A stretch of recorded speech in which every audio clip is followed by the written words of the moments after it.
Live right here on a divisional round, Football Friday on the early line on SportsGrid. Welcome to hour number 2. It's Ben Stevens and Donnie Rightside with you here all across the SportsGrid network for these next 2 hours up until 11 a.m. Eastern time. A full-blown breakdown and preview of all 4 divisional round matchups that we have this weekend. Second round of the NFL postseason. The number 1 seeds are now in the playoff fold as well. 2 games on Saturday, 2 games on Sunday, with spots at stake in conference championship games next weekend. DRS, what a Football Friday for these final 2 hours we have in store. Great setups here, too. You got the 2 big boys playing on Saturday, both number 1 seeds, favored by roughly 10 points here. We'll see if some of those dogs can bite. And then, of course, the game of the weekend, Sunday, 6:30 p.m. They're going to tangle in Buffalo. That's the Bills and the Kansas City Chiefs. And a lot of great, by the way, also, great basketball tomorrow. Full slate set up here. So if you are buried in the Northeast with getting snow today, it's a good week to get buried to do so. You got a lot to watch and look forward to. Just sit on your couch, place a couple of wagers following our expertise, and enjoy the football. What is better than that? So the NFL's Final 8 still in the chase for that Lombardi Trophy during the 2023 NFL season. But for the 24 other clubs in the National Football League, they're already looking forward to 2024 and now into their offseason, including for a playoff team that was bounced on Monday, the Pittsburgh Steelers. Let's bring in that SportsGrid radio audience, though. Here in hour number 2 of a Football Friday live on the early line. You're listening on Sirius XM, channel 159. All of our other radio terrestrial affiliates now in the mix. He is Donnie Rightside. I am Ben Stevens. Mike Tomlin meeting with the media yesterday, a little bit calmer than he was following Monday's loss in Buffalo against the Bills when he was asked about his contract and his future as the head coach of the Steelers on Monday evening. He stormed off the podium. Yesterday, Tomlin started by saying, I'm in a much better mood today. Anybody have any contract questions? And then he laid out his plan for this offseason. The Steelers will look outside their organization to hire a new offensive coordinator. Of course, they fired Matt Canada during the middle of the NFL regular season in 2023. They will bring in competition outside of Mason Rudolph or Mitchell Trubisky to battle alongside quarterback Kenny Pickett. It will be year number 3 for the first round draft pick back in the 2022 NFL draft. And with 1 year remaining on Tomlin's contract entering next season, Donnie, he reiterated yesterday he is open to a contract extension. Yeah, he'll get one also, but we also have to make some changes here from an ownership perspective. It can't be like Mike Tomlin picking his offensive coordinator because, quite frankly, we don't think about the Pittsburgh Steelers over the past, let's just say, 5 years as an offensive juggernaut. I need somebody outside the building. You know, we'd be perfect if he doesn't get a head coach once again this time around. Eric Bieniemy in the building here. How about a Cliff Kingsbury? Just to shake everything up that they've been doing. And also, Ben, I think you hit on a key point here from what they're saying. Kenny Pickett is going to get competition from the outside. And again, the joke was, well, we're going to bring in Mitchell Trubisky to see if he can stop the madness here. Does that mean you're going to bring in like a third string court, like Nick Foles is going to come in and try to push the starting job away from Kenny Pickett? Or are you drafting a new guy? Or are you looking to make a trade at this point? Because I don't think you could just hand the keys once again over to Kenny Pickett. It didn't look all that great, but I just need to see an innovator at offensive coordinator just so I can have some life before the season and say to myself, instead of saying, oh, it's Matt Canada again, he stinks, I bet he'll stink this year. Oh, look, Ben, he did stink this year. Give me an outside breath of fresh air to reinvigorate that Steelers offense. That's what I need, more so than even moving on from Kenny Pickett. It is really interesting as well, Donnie, because Kenny Pickett, of course, was the only quarterback taken in the first round of the 2022 NFL Draft, 20th overall by Pittsburgh. There has been some good. There hasn't been any great. And there's been a lot of mediocre for Kenny Pickett in his 2 years as the starting quarterback for the Pittsburgh Steelers. And although he dealt with an ankle injury and had tightrope surgery down the home stretch of this season, Mason Rudolph started the playoff game because he was just playing better, and they felt, at least for the Steelers organization, Mason Rudolph was their best chance of winning a road playoff game. I'll let you determine your own evaluations based off that. It is year number 3, though, for Kenny Pickett in 2024. And quickly for Mike Tomlin, a staple of consistent success. 17 years as the head coach in Pittsburgh. They have never had a losing season. They've never had less than 8 wins, 11 playoff appearances. They have only reached one conference championship game in the AFC since 2010. They lost in 2016. They haven't appeared in a Super Bowl then, of course, since 2010. A lot of success, but what is the ceiling in the Steel City? Mike Vrabel was unexpectedly, I think, Donnie, let go last week. I thought he'd already have a job by now, but he is certainly a hot commodity in the coaching circle. He conducted an interview yesterday with the LA Chargers. The Falcons, who had a second interview with Bill Belichick, and the Seahawks are also showing interest and have meetings in place with the former head coach in Tennessee. Again, one of the hottest commodities in this coaching carousel this year in the National Football League. And for the GMs out there in the ownership group, right, if you're looking to just get it right with the head coach, and what I mean by that is not like, oh, we got it right and we won a Super Bowl within 2 years, but just take your franchise to the next level where you know there's accountability on a week-to-week basis and you're getting the best effort, and the guy is never going to embarrass your team by saying, oh, you know what, the bottom dropped out, we never played hard. Case in point, the last game of the season, they didn't need to win at all. They go out and win that. That's what I look forward to, and I say, you know what? Do the players still believe in the coach, even if the players aren't as good as the players on the other side here, Ben, right? So when you hire Mike Vrabel, I think it's such a safe choice. What's the ceiling? A competitive team that should make the playoffs on a year-to-year basis with maybe a chance to get to the Super Bowl if we have the right players here. I think it's a home run hire for whoever gets Mike Vrabel, because you're not going to see him as like, oh, I hope it works out in 2 years. No, you know it's going to work out in 2 years. You just want to see how high you can actually get in the standings and make a Super Bowl run. Yes, Bill Belichick is out there. Yes, Jim Harbaugh has won at every level he has ever coached in football. But I still believe, personally, Mike Vrabel is the best head coaching candidate that you could hire at this coaching cycle entering 2024. Now, Cliff Kingsbury is not going to be a head coach right now in the NFL, but he did have an interview with the Chicago Bears, or at least is expected to interview for the Bears' vacant offensive coordinator job. Kingsbury this past year served under Lincoln Riley as USC's quarterback coach. Could that mean that Cliff is trying to be there so that when Caleb comes to the Windy City, that partnership is back together? Maybe, just maybe. Yeah, maybe the Bears are actually turning themselves into a quality franchise again by doing the legwork and making moves that make some sense out here. If you're drafting Caleb Williams, and if he gives the okay on Cliff Kingsbury, which you know there's already communication back and forth, that is a great move here. Give him the tendencies that he already likes to operate under with a guy in the room that understands the way he works. I love it. It's a great move by the Bears, and I got to say, I hope they don't hire him because I want him in Philadelphia. I want a guy like that, an innovative offensive mind on a new football team, and if the Bears get him, that's a big win. It really is. Listen, Cliff Kingsbury is a very well-known name and known commodity, and so that leads to some jokes. But as an offensive coordinator, he's one of the best there is in the business. More on the early line coming your way next.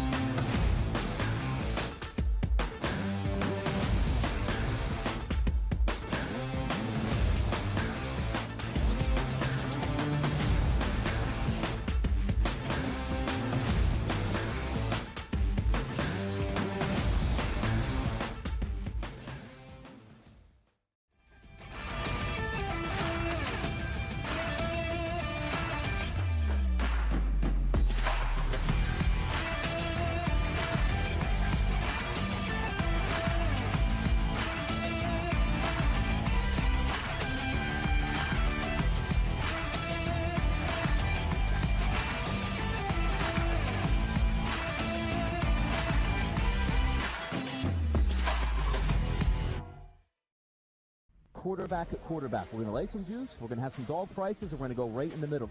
Because I don't know what they're doing. To me, they're in a complete rebuild, Kev. Go run, run, run. That's where overbackers on this 51.5 shot. So right now, he's a little bit more over money, but it's hovering right around. The winner of this game will be the division I favorite. don't care if they win, because all we care about is the money, baby, the money. Pro Football Today. It's smarter to be on SportsGrid. The Bostonian versus the Book. This is one of the hardest jobs in all of football. You are replacing Bear Bryant. You are replacing Nick Saban. You are replacing guys who won national championships, and they still wanted them out. They still wanted them gone. Mike Shula, Mike Shula was a disaster. Dubos was a disaster. Gene Stallings. That's what I mean. They ran him out. He won a national championship, and they ran Gene Stallings out. The Bostonian versus the Book. Good move by the Clippers, and obviously, folks, they have Tyronn Lue, who I think is one of the best coaches in the league. And I'll say this right now, folks, the way they're playing, I know Minnesota's in first. I know Oklahoma City's been great. I know Denver's been fantastic. But the team I'm thinking right now that could actually come out of the West, if they stay healthy, and he keeps playing like that, it's Kawhi Leonard and the Clippers. Betting above the rim. Only on SportsGrid. Last year, the Purdue Boilermakers upset by the 16 seed Fairleigh Dickinson. Is history going to repeat itself? Purdue is capable of winning 6 games in the NCAA tournament, but the fact is, until Purdue proves that it's capable of not just advancing, but advancing far in the bracket in March, this is going to be the storyline. And I've said that to you throughout the offseason. The Early Line. Only on SportsGrid. I am not a Cowboys fan. I did not have a Cowboys ticket on this game. I bet the over, but I'm frustrated watching this game. I'm frustrated seeing the Dallas Cowboys think that this is their optimal game plan. In-game live, prime time. Only on SportsGrid. SportsGrid, the only streaming sports betting network. Tips, info, and insights to up your IQ. It's smarter to be on SportsGrid.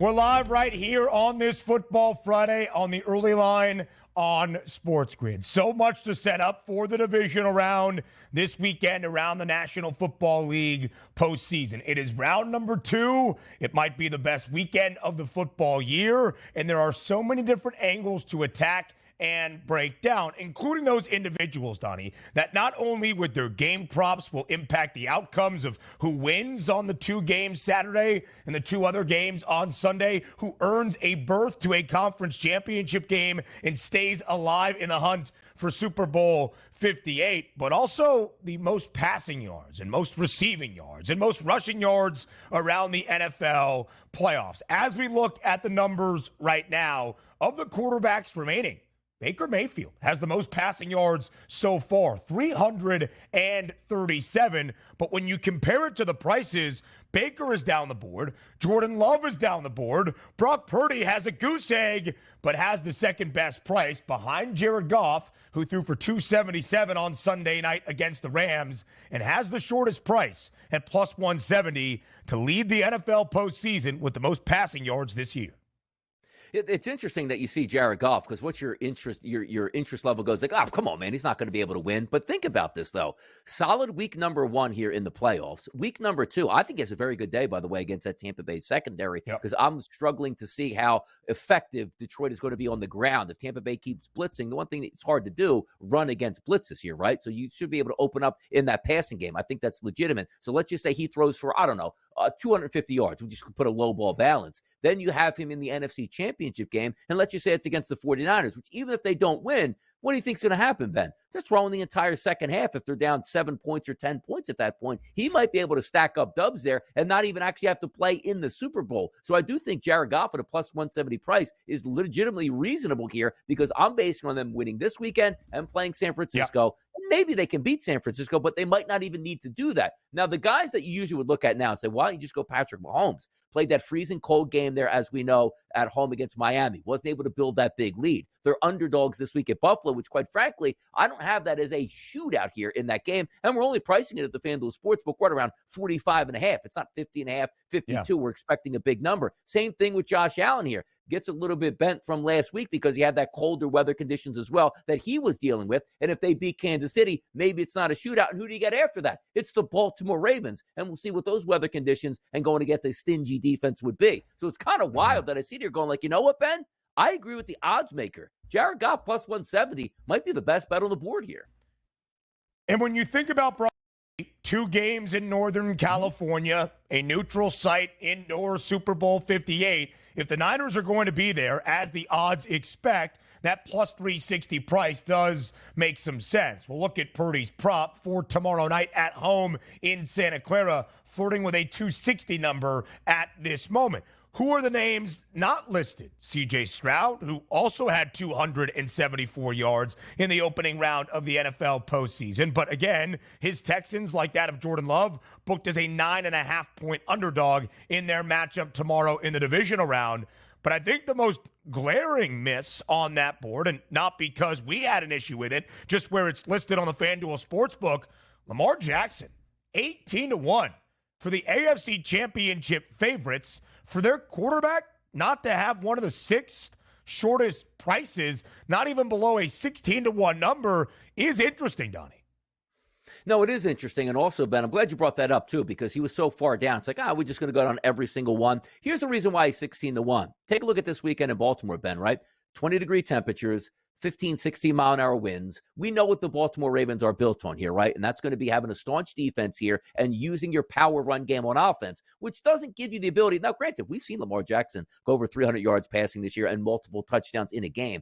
I just don't know if he needs that. And also, let's fast forward and just say the Kansas City Chiefs, right, win this game this weekend. The Chiefs' defense is probably leading the way as opposed to the Chiefs' offense here. So I just see them moving forward. And then who do they play in the Super Bowl, Ben? It's going to be the San Francisco 49ers. That just is why you see that so low and say, well, he could throw for a lot of yards this weekend, but I don't think that's the game plan here for the Baltimore Ravens. I don't see that game 30-21, 34-23 as a victory for the Baltimore Ravens, where everything was on the air show arm of Lamar Jackson. But it's a good figure that you point out. You're going to get an MVP caliber quarterback at a 16-1 price. He throws for 225 this weekend and they win. You're still in this. But I think there's a good chance that Lamar throws for 225 and a win. And it's like, okay, well, next week, another good defense, followed by another really good defense next week. And again, you're going to be playing in the elements outside until you get to the Super Bowl. Right. And as Donnie already said, the forecast for tomorrow in the Charm City in Baltimore, wind gusts around 15 miles per hour. It could be a little blustery there in Baltimore. What makes me chuckle, and frankly, it's more than a chuckle, I'm really laughing about this idea. Dak Prescott still has the longest price listed. And although the Cowboys have been eliminated, Dak did throw for 403 yards. It's a 150-1 number for Dak to lead the postseason in passing yards. What would have to happen for that to even have a chance of coming close would be wild, and I can't even do the math right now to figure it out, but that does make me laugh. All right, now to the rushing yards leaders this postseason. Again, Christian McCaffrey has yet to play in a game. It has a goose egg, but is the short favorite, over $3 in front of everybody else on this board, plus 155. And like you agreed with the odds makers with Jared Goff maybe leading the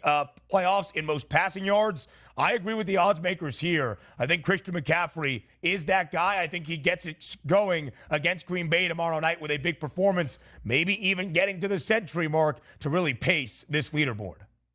Yeah, and it should be easy, right? And because the best handicapper always like, well, how's the only way, Ben, he doesn't win this? Oh, if he gets injured. Well, that's the same case for everybody. And that's the only thing you have to go against. Not like, ooh, Green Bay can slow him down. And or if they get to the NFC Championship game, Detroit's going to slow him down. Like, no, you expect him to get the ball 20-plus times this weekend, the NFC Championship game, and the Super Bowl. So he should have a lot of yards to run with. And why? If San Francisco is advancing and winning, Ben, what does that mean? They're up in the fourth quarter, which means extra carries for McCaffrey. But I got to tell you, Isaiah Pacheco, sure, you're going to lean towards him and say, well, if Kansas City continues to win and he's already run for, 89 yards, he might get 4 games, which would be enough to overtake McCaffrey. But the reason why he's not even a higher price than that is they're not even favored to win this game this week, which brings me to the next guy in line at the same price as Pacheco. It's plus 480 on James Cook. You take a look at his numbers here, 79 yards rushing through that first game. He's the lead dog in that backfield. If you think they're going to have a close game on Sunday, he's probably going to get at least 15 carries out of the backfield. If they win, you go to Baltimore. You know that game's going to be close. We'll get another 15 carries there. And if they get to the Super Bowl, it's probably going to be another close game with the 49ers. He'll get another 15 carries. If I look optimistically at the board and just say, let's take McCaffrey out, it's James Cook at plus 480 for me, Ben. I really like that idea for some value for James Cook. Buffalo continues to do things on the ground at this stage of the year. Isaiah Pacheco, though, at least 78 scrimmage yards in every game, all 4 now. He has played as a member of the Chiefs in these last 2 playoff runs. He is a key and integral part of that KC offense at this time of year. So we laughed at Dak Prescott still having a number to lead the NFL postseason in terms of passing yards. His tight end that caught all 3 touchdowns Prescott threw against the Green Bay Packers, Jake Ferguson, is not just having a price listed. He is the favorite to lead the NFL postseason in receiving touchdowns. He has 3 at plus 210. And Donnie, he is nearly $7 shorter than everybody else on this list.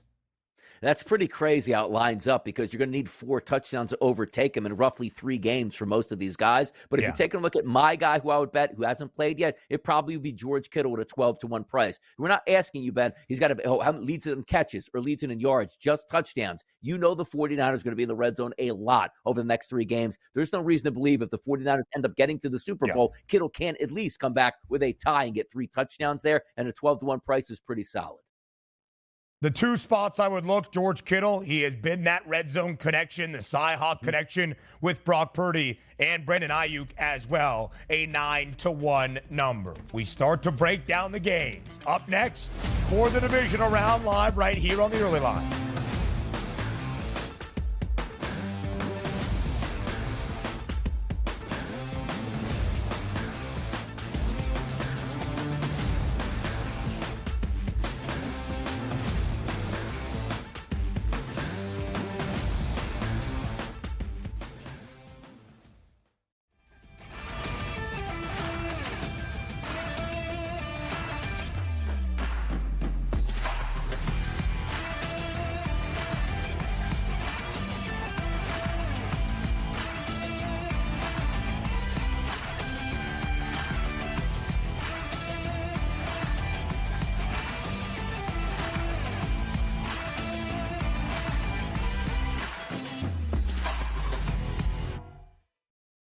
Quarterback at quarterback. We're going to lay some juice. We're going to have some dog prices, and we're going to go right in the middle. Because I don't know what they're doing. To me, they're in a complete rebuild, Kev. Go run, run, run.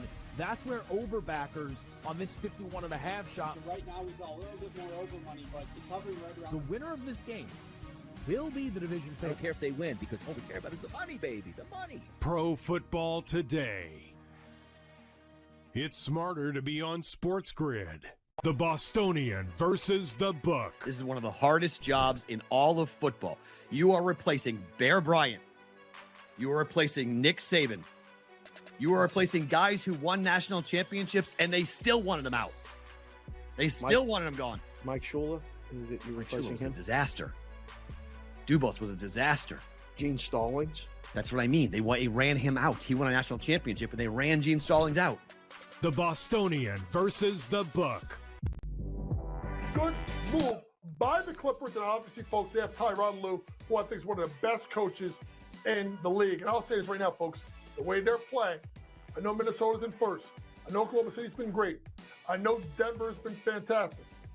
But the team I'm thinking right now that could actually come out of the West, if they stay healthy, and he keeps playing like that, it's Kawhi Leonard and the Clippers. Betting above the rim, only on SportsGrid. Last year, the Purdue Boilermakers upset by the 16 seed Fairleigh Dickinson. Is history going to repeat itself? Purdue is capable of winning 6 games in the NCAA tournament, but the fact is, until Purdue proves that it's capable of not just advancing, but advancing far in the bracket in March, this is going to be the storyline. And I've said that to you throughout the offseason. The early line, only on SportsGrid. I am not a Cowboys fan. I did not have a Cowboys ticket on this game. I bet the over, but I'm frustrated watching this game. I'm frustrated seeing the Dallas Cowboys think that this is their optimal game plan. In-game live, prime time, only on SportsGrid. SportsGrid, the only streaming sports betting network. Tips, info, and insights to up your IQ. It's smarter to be on SportsGrid.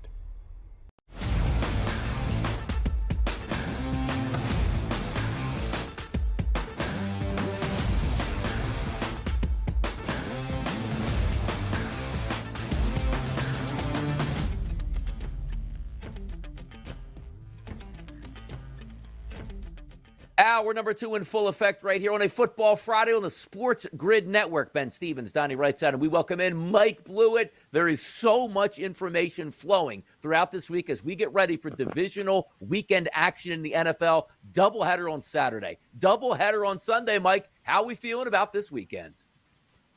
It's going to be a great weekend. This is the weekend of the year that I think we all concede for all the nonsense we've put up at times with the NFL and all the officiating, griping, and all the, we're not scoring a lot of points. What's the quality of play like in the NFL?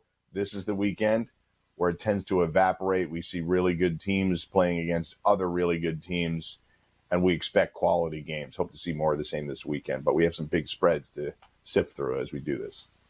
We certainly do. 2 double-digit spreads here on Saturday. Let's start with game number 1, who, as I continue to joke, Mike, is the Texans' time slot. Whenever they make the playoffs, no matter what weekend it is, what round it is, they always get the first game. 4:30 p.m. in the Charm City here in Baltimore. Houston and Baltimore. If we line this game up, the opening numbers at FanDuel, -8.5 as a favorite here towards the Baltimore Ravens. We've seen that number at the jump go higher to 9.5, and quite frankly, Mike, it hasn't moved all week long. A total, which opened up at 45.5, now down to 43.5 here. The weather conditions in Baltimore, blustery. A high of 20 around kickoff with winds around 10 to 15 miles an hour. Mike, let's start there. Advantage Baltimore in that weather with the dome team, or you handicapping this as if that shouldn't be an issue?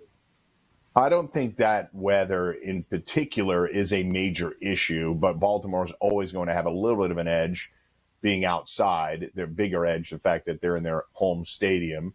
But I don't think it necessarily puts C.J. Stroud or the Texans' offense in a bind. It'll be the Ravens' defense that's doing that when the winds are below 15 miles an hour. If we saw gusts of up to 25, 30 miles an hour, then you and I would be talking about adjusting the way we're handicapping this game. But I don't see that being the case right now. I think the Ravens' defense is what will make this game difficult for the Texans to deal with.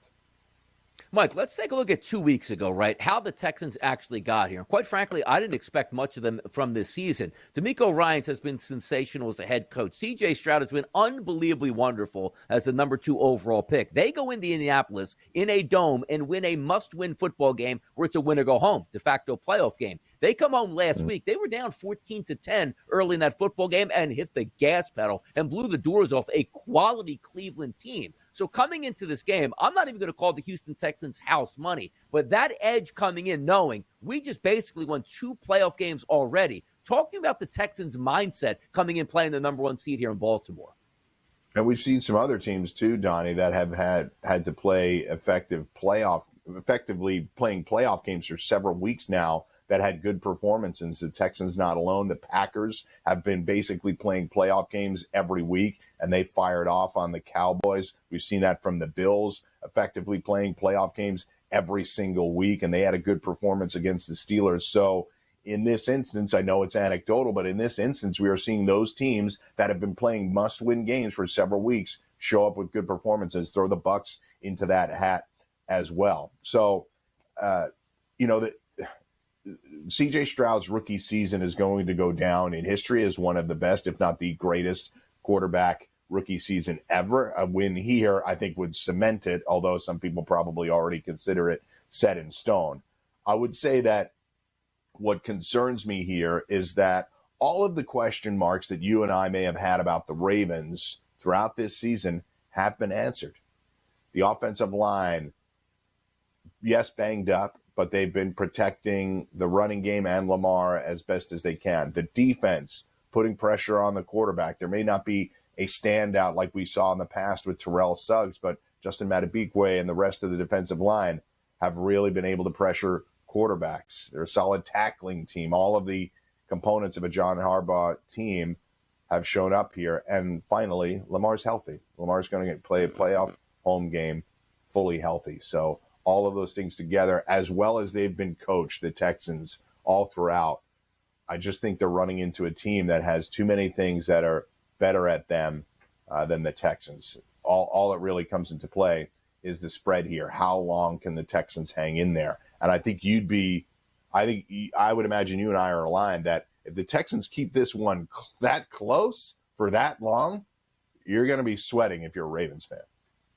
Yeah, let's start with the side here. We'll get to the total in just a moment here because that 9.5 is a big number. Now, rested and ready, Baltimore's the number one overall seed, playing great football down the stretch. I get that. But I do think I see a lot of things out of the Texans, Mike, where I say to myself, I'm trying to find a way to take the Texans with the 9.5 points as opposed to me trying to take the Baltimore Ravens. We've seen multiple times this year the Ravens not being able to close games out here. I think we're going to get a fight from the Texans side here. What do you think about laying the 9.5 or taking the 9.5 in this football game, Mike? One of the tougher ones for me this weekend. I think we'll get into the Bills-Chiefs later and how that one's been a struggle, but this one is tough for me. I do think the Texans are a good enough team to hang in there, but they're really going to have to do something offensively to keep Lamar off the field. So they're going to have success with Devin Singletary and the rest of their rushing attack in order for this one to remain close. I think just because it's so many points and the Ravens have had effectively a 2-week layoff, I'm willing to take it, but I don't see the Texans winning this game. So as we get ready to go for this division round, hello to you, Mike Blewitt. Thank you for you and Donnie holding things down. We go into the quarterback comparison as well. CJ Stroud is a rookie, but he is not playing like a rookie QB at this stage of his first NFL season. And Lamar Jackson is more than likely going to win the NFL MVP award, but just a 1-3 record in his playoff career. Blue, we look at the passing yards props for both of the quarterbacks that will start off the division round tomorrow in Baltimore. Based on relative expectation, who do you think has a better Saturday? Relative to this prop, I think C.J. Stroud is more likely to go over. Lamar, in his playoff career, really ratchets up his rushing yards, averages, I believe, over 90 yards per game rushing. His rushing prop just 52.5. That's something to consider. We've seen this in Buffalo as well. When the chips are down, Josh Allen is more likely to run. I think you see that here with Baltimore. Yes, they're going to try to keep him healthy, but they've kept him healthy for this. They're not trying to keep him healthy, I put in air quotes, for the remainder of the season. They're pulling out all the stops. I think you see Lamar more likely to run and perhaps not as many passing attempts for the Ravens. I think the Texans will be down and they'll be forced to throw. So I think you see C.J. Stroud, relative to this prop, more likely to go over. When you take a look also, Mike, you say like Baltimore weather to win a football game. This is exactly what you would like against a dome team that we know wants to air it out. You're going to have wind conditions that might affect the passing game. A dome team not used to playing in sub-20-degree temperatures. And also the wind chill probably going to be factoring in under 10 degrees here. So if you're saying, hey, Lamar Jackson, where can you actually be a dominant football player in your most dominant environment? It might be this weekend. But let's flip it over to see who's going to be scoring those touchdowns as well. Lamar Jackson at the FanDuel Sportsbook coming in at a plus 100 price. Gus Edwards, plus 120. Devin Singletary, plus 135. Nico Collins, star young wide receiver here for the Houston Texans, at a plus 155. Is it just so easy you say to yourself, hey, I'll take a flyer on Lamar Jackson at plus 100 and Gus Edwards at a plus 120? If somebody's going to run one into the end zone, it's probably going to be those two. Or you sort of slide it down to some of those passing options here for the Baltimore Ravens, or even are the Texans on your radar for this type of account? So Justice Hill is an interesting name on that list. I would say that you're getting incredible linebacker play in this game, both sides. So as much as these tight ends are red zone targets, I'm going to shy away from them. Between Queen and Roquan Smith, Harris on the other side for the Texans, I think the tight ends are not going to be my favorite option here. If you're looking down the board a little bit, I could see Justice Hill getting in the mix in a game like this at plus 350. So, yes, Singletary and Lamar are at the top of the board for a reason, and, Edwards as well. But Justice Hill is an interesting name on that board. An interesting name not on that board with a much longer price, Dalvin Cook at 7-1. Now a Baltimore Raven on the active roster. How much will they utilize Dalvin tomorrow and through the rest of what could be a deep postseason run for Baltimore? Another key offensive component for the Ravens is back at practice. He's been a full participant this week. He is Lamar Jackson's favorite target. That would be the tight end, Mark Andrews. His status is up in the air, according to reports, for tomorrow's playoff opener for the Flock against the Houston Texans. Blewitt, do you expect to see Mark Andrews out there tomorrow afternoon in the Charm City? Too hard to say. He's had a long time to come back from this. I don't think they would put him out there unless he was really good to go. I don't think they're saving him in any way. I don't think that's in their mindset. They just need to make sure that he's healthy because this is a team with designs on winning the Super Bowl, not just cashing in a playoff win, but winning the Super Bowl. Yeah. So any way that they can save him, not to say they don't need him against the Texans, but any way they can save him to make sure that he's healthy for the playoff run, I think they will do. So I don't expect Mark Andrews out there unless he's very close to 100%. What is very interesting as well, from the tight end component, Isaiah Likely, the second-year tight end out of Coastal Carolina, has filled in very well for Mark Andrews. He has an anytime TD price at plus 200. However, there are no receiving yards props for either Likely nor Andrews. Injury report for Baltimore as well. Marlon Humphrey has been ruled out for this AFC divisional round game against the Houston Texans. So that's the first game up of the Saturday doubleheader. We go to the nightcap out in Northern California. It's the 49ers and the Packers up next.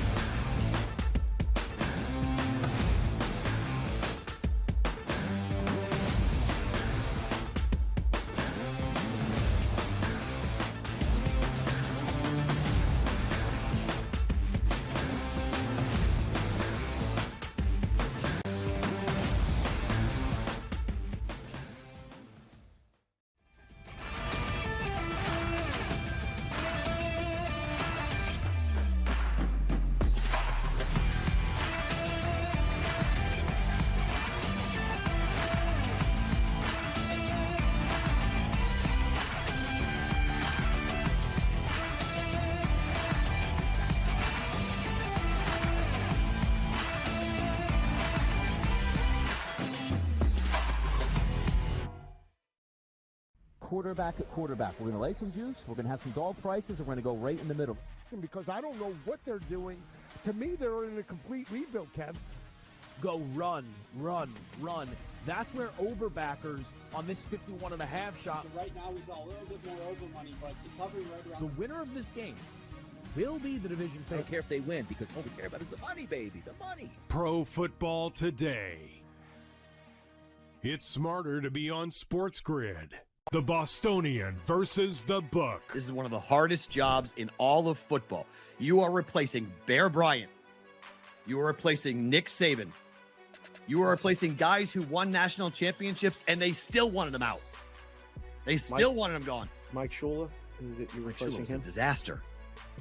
Dubos was a disaster. Gene Stallings. That's what I mean. They ran him out. He won a national championship, and they ran Gene Stallings out. The Bostonian versus the Book. Good move by the Clippers, and obviously, folks, they have Tyronn Lue, who I think is one of the best coaches in the league. And I'll say this right now, folks, the way they're playing, I know Minnesota's in first. I know Oklahoma City's been great. I know Denver's been fantastic. But the team I'm thinking right now that could actually come out of the West, if they stay healthy, and he keeps playing like that, it's Kawhi Leonard and the Clippers. Betting above the rim. Only on SportsGrid.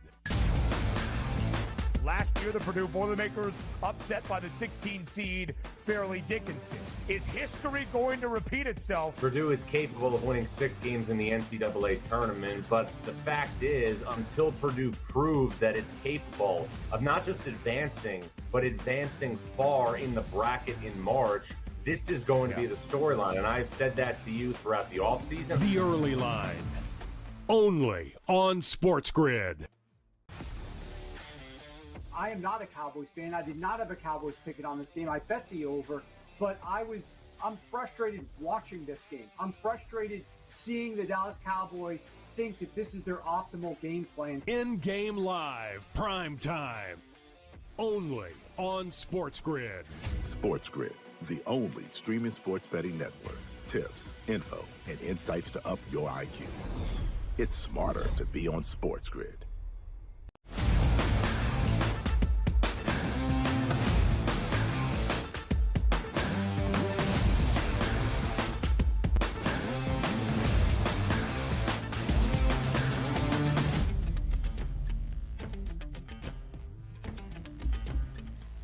A divisional round preview, live right here on a divisional round Football Friday on the early line on SportsGrid. It's Ben, it's Donnie, and it's Big Blue. Mike Blewitt back for a second consecutive segment. So we started with the first game of the Saturday doubleheader to kick off the divisional round weekend in Baltimore. The number one seed in the AFC, the Ravens, a 9.5-point favorite against the Houston Texans. The number one overall seed in the NFC playoff picture, the San Francisco 49ers, also a 9.5-point favorite against the Green Bay Packers. It's the highest total of the weekend as well at 50.5. Let's add in the historic component here, Blue, to this matchup. It will be the 10th all-time postseason meeting between the Packers and the 49ers. Now a new NFL record for the most frequent playoff matchup in the history of the National Football League. How familiar are these foes with their two head coaches, Kyle Shanahan for San Francisco and Matt LaFleur for Green Bay, knowing each other pretty well? Yeah, it's clearly there's a lot of famous historic moments between these teams. The famous Terrell Owens touchdown catch going all the way back to the 90s, and these teams facing off in big matchups historically. What we're finding now, though, is the Niners in the middle of a really good historic run. They have not yet won a Super Bowl with this squad, from Jimmy G to Trey Lance to now Brock Purdy. We'll see if they can reach the mountaintop. And a lot of people are talking about how their path is perhaps easier than we originally anticipated. But they're facing down a Packers team that's been white hot, a quarterback that has been, frankly, one of the best in the entire league as we head into this playoff game. But what does concern me, and I've really given this a lot of thought, can Jordan Love get out there and keep playing the same way? I think he's going to have a big volume game, but it's because I think they're going to be down. I think Kyle Shanahan going up against Joe Barry is what I'm really going to be focused on here. And this Niners offense, particularly getting off to good starts, one of the best scoring first half teams in the league. I do like their first half total over 15.5 tomorrow. Just because the Packers had a good performance last week defensively, especially in the first half against Dallas, which is all that really mattered. It doesn't mean they're going to roll it out again against what is arguably the most efficient offense in the entire league. So I think this might be Joe Barry's last game as defensive coordinator. I would be surprised if they're able to contain the Niners in any way. I think the Packers' best chance is trying to keep the Niners off the field. And frankly, they haven't been playing offense like that lately. A lot of big plays, which is great, explosive plays. Mixing it up to different wide receivers, Octavian Wicks, Romeo Doubs, guys that had low prop totals for the last few weeks and do again. Those have been good options. So consider those guys. I consider Jordan Love a volume play. But for now, I'm going to take the Niners in the first half team total. 9.5 always leaves it open for a backdoor. But, Ben, as you stated in your well-crafted notes, all of the Niners wins are by double digits.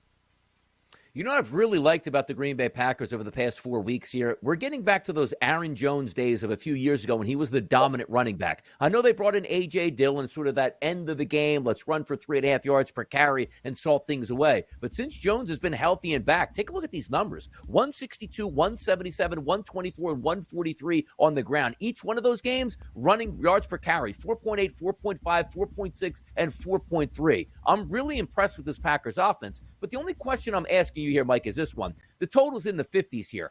I still don't know what to make of the Green Bay offense. Yes, they put away Carolina with 33 points. They scored 33 against Minnesota. You know, they sort of salted the game away against Chicago in 17-9, but they were electric last week. Can we accept that same type of performance? And the Packers finally arrived on offense with Jordan Love, which is what they always hoped would happen as a first-round draft pick.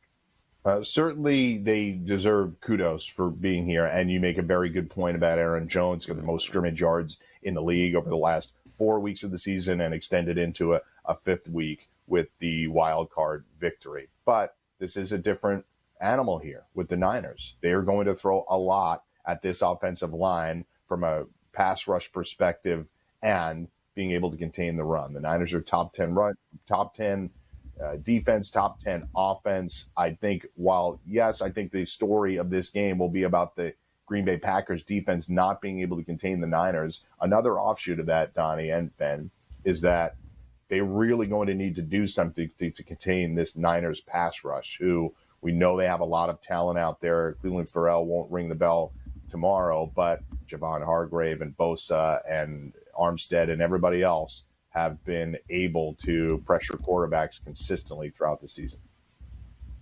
So, Blewitt, as we look at the stats, the San Francisco 49ers, when it comes to defense, top 10 in every major statistical category outside of the pass, but still top half of the National Football League. Where Green Bay trails is actually defending the run. Fifth worst rushing defense throughout the NFL season in 2023, allowing more than 128 yards per game. So you mentioned the X's and O's matchup between Kyle Shanahan, the offensive mastermind for San Francisco, and Joe Barry's Packers defense that at times has struggled throughout this season. Where do you believe the biggest matchup advantage is in favor of the 49ers?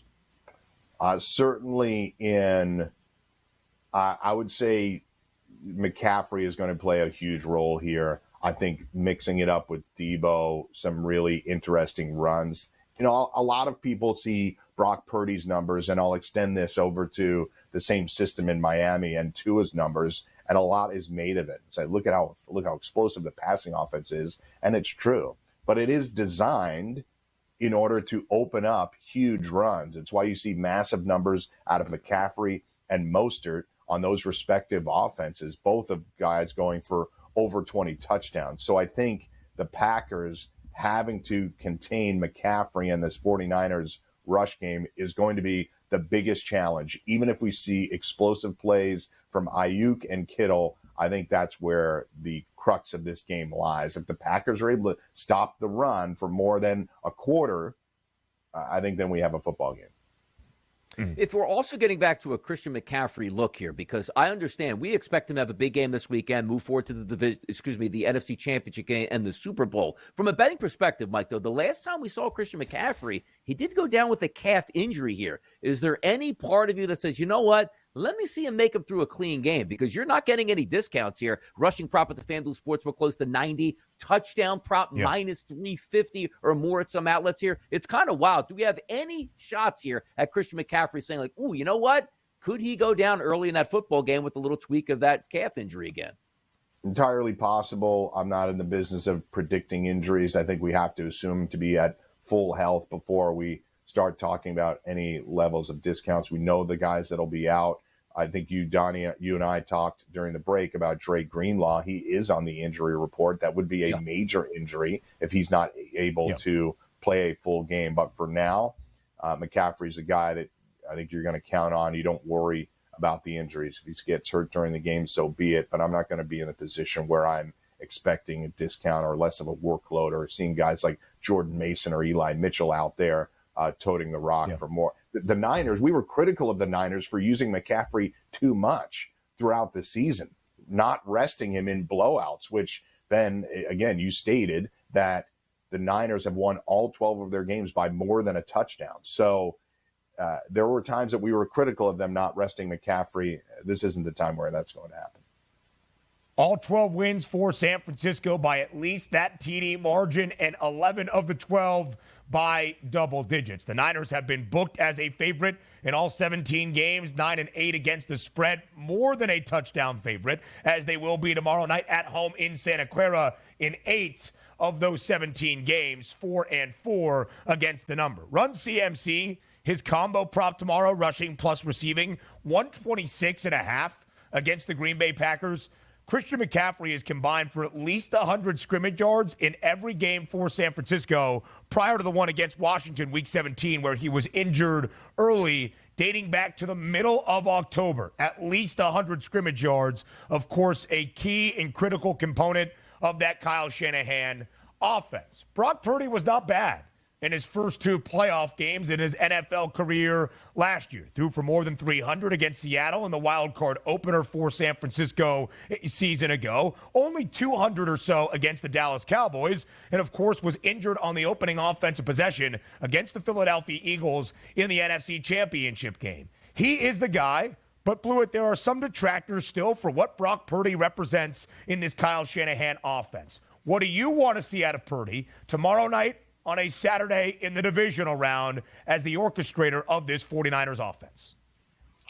Just keep it clean, honestly. I don't think the Brock Purdy question that hangs over people's heads still and hangs over Brock Purdy's head will be answered tomorrow. I don't think tomorrow is the game where that happens. It would be fantastic for him if he has some explosive plays. And we've seen that a lot from him, right? Not necessarily big passing totals, but touchdowns.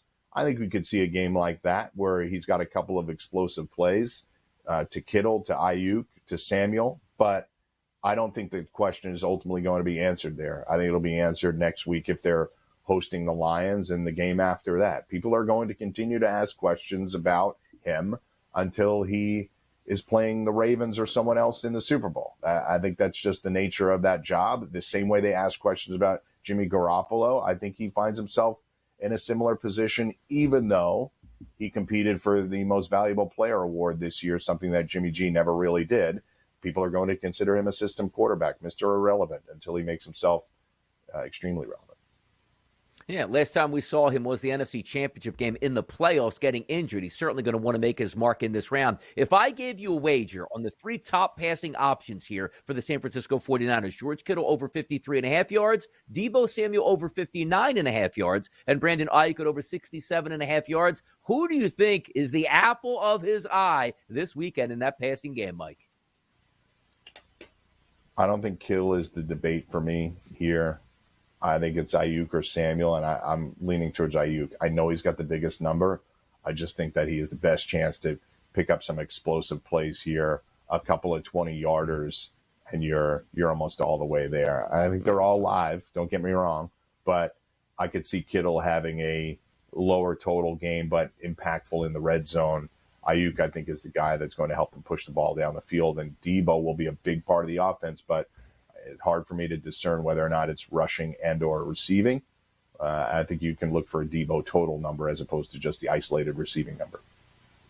It's a 9.5-point spread in favor of the 49ers. It's the highest total of the weekend. The over-under is 50 and a hook. And 4 of the 5 best prices to find the end zone are from San Francisco's side. They are still expected to generate the most offense tomorrow against the Green Bay Packers, who have allowed at least 19 points in 8 of their last 10 games. Aaron Jones, that best price for Green Bay. Christian McCaffrey with 21 total touchdowns this year, minus 350 to find the end zone. We did show you Jordan Love's prop. 246.5, a number he has been over in 8 of the last 10 games with at least 256 passing yards in every 8 overs. Mike Blewitt, we appreciate the time as always on this divisional round Football Friday. Enjoy the action this weekend, and we'll see you on Sunday here on In-Game Live All Access on SportsGrid. Can't wait. Chiefs-Bills, 6:30 window Sunday night. I mean, that's as good as it gets. We end out this second hour hearing from you next.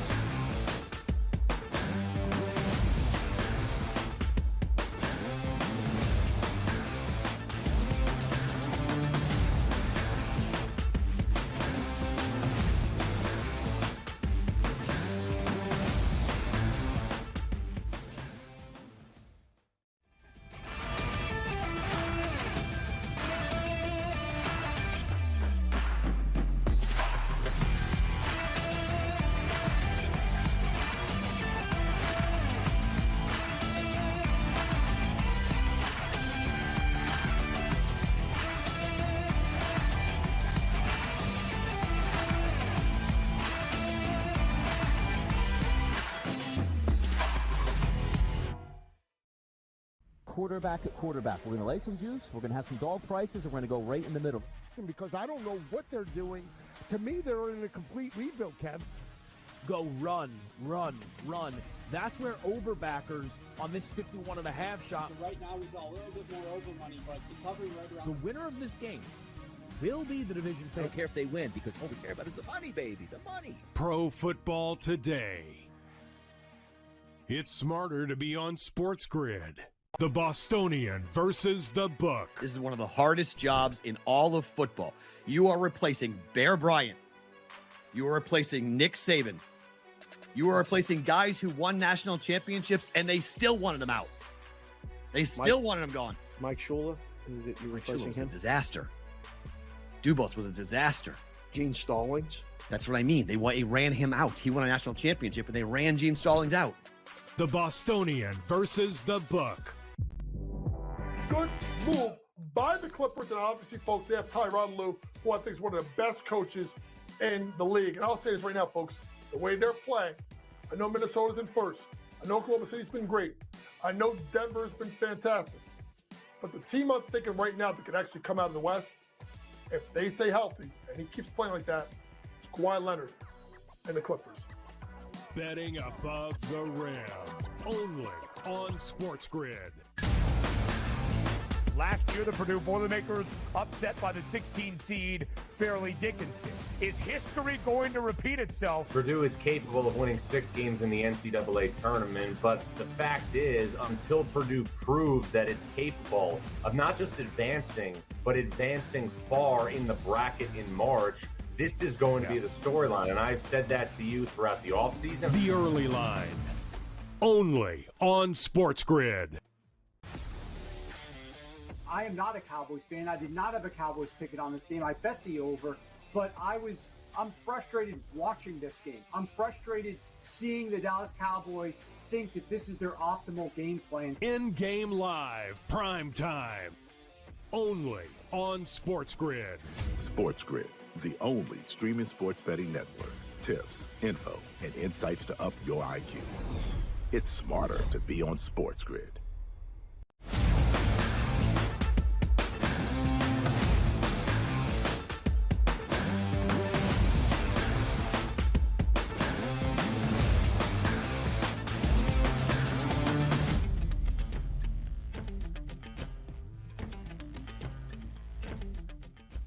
Live right here, ending out hour number 2 of a divisional round. Football Friday, right here on the early line on SportsGrid. It's Ben, it's Donnie, but maybe more importantly, it's the SportsGrid app. Available for download at both the Apple and the Play Store. You can scan that QR code right there on your screen. We'll take a moment.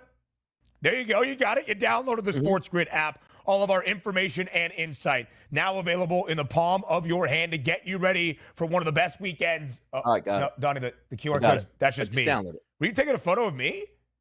No, I was on a delay. So, you know what I mean? It switched over. I thought I still had it up. It captured it, so I downloaded it. Look, there I am. I just followed myself. Hold on a second, though. That would insinuate you don't already have the SportsGrid app. Look, I got like 7 phones, Ben. I don't have it on every phone. So every time I got to update it here, you got to get it up there, man. Come on now. Got to make sure you're all over the place. Yeah. Fair enough. So to end out this second hour, we love hearing from the people out there. And after a weekend of underdogs during Super Wildcard Weekend, 3 winning outright, will we see the same in the divisional round in the 4 matchups we have? Which underdog has the best chance of pulling off the upset? That was the question in Fade the Public.